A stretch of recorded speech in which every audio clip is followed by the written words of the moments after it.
Walakkaa keessa lubbuu namoota 1,500 qabattee gara garaacha Atilaantikitti gadi lixxe. Dogongorri xiqqoon akkamitti lubbuu kumaatamaa galaana keessatti nyaate. Har'a kan laallu waa'ee fiilmii jaalalaa James Cameron osoo hin taane balaa doonii guddaa yeroo hundaa kan ta'e waa'ee Taayitaanikii. Taayitaanik seenaa doonii qofaa miti. Seenaa jaalalaa hawwataa, dhugaa fi gaddisiisaa ture. Maatii Impaawar Itoophiyaa akkam jirtan? Warreen chaanaalii kofaa raawwataatan sabiskiraayib gochuun maatii ta'aa. Har'a warri hin goone guyyaa tokko dirqamaan sabiskiraayib ni gootan. Sababni isaa hojiin keenya isin dirqisiisa. Maaliif liqimfamte? Eenyu itti gaafatamaan? Addunyaanoo maal irraa baratte? Hundaafuu hanga xumuraatti na waliin tura.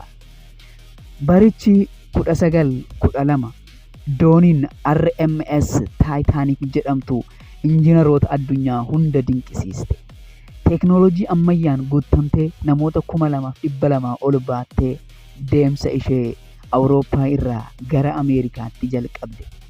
Imaltoonnis kan deemaa turan gareedhaan qoqqoodamaniiti. Faristi kilaasiin abbootii qabeenyaa, sakandi kilaasiin warreen galii giddugalaa qaban barsiistotaa fi mahandisootaan guutamee ture.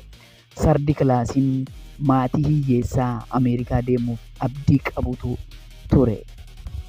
Dargaggoota jireenya haaraa barbaadan hundi isaaniituu deemsi isaanii gara Ameerikaa ture. Taayitaanik is unsinkable jechuun addunyaan caasaa irratti labsite. Of tuulummaa kana keessaa wanti tokko dagatame.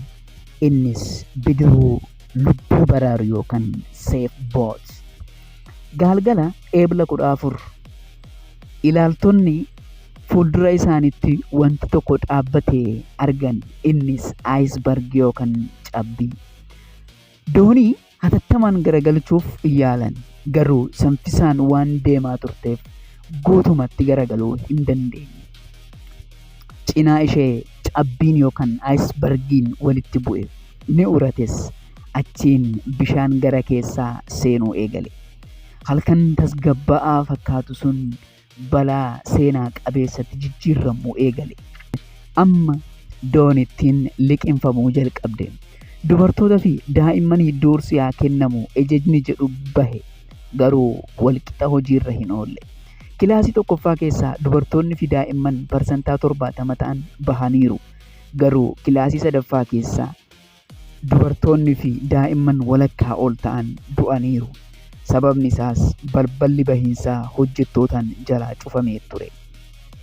Halkan keessaa sa'aatii 8:17tti ibsaan doonitti ni bade. Sa'aatii 8:20tti iyya guddaadhaan doonittiin bakka lamatti ni baate. Hoggasuma gara garba diilallaasanitti gadi lixuu jalqabde.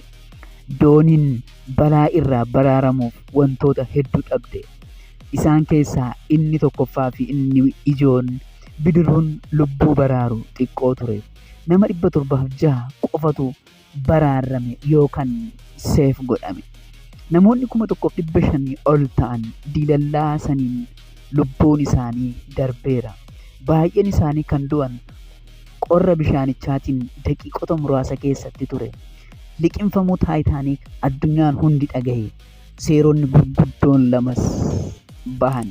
Tokkoffaa, dooniin hunduu imaltoota hundaaf kan ga'u bidiruu lubbuu baraaru yookaan seef boot qabaachuu akka qabu.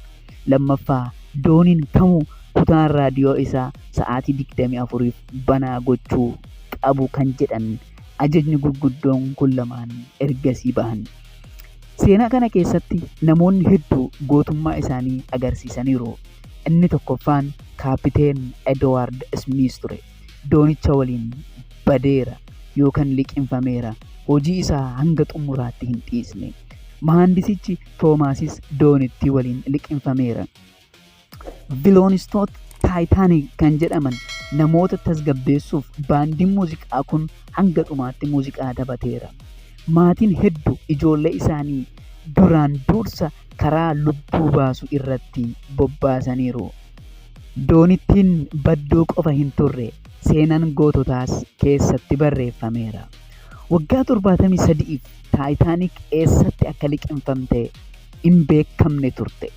Garuu bara 1985tti Dr. Roobert Baalaadiin argamteetti. Taayitaanik doonii seenaa keessatti bakka guddaa qabdu. Sababni badiinsa ishee dogongora injiinarootaa qofa miti. Of tuulummaa, qophii dhabuu fa'aa ture.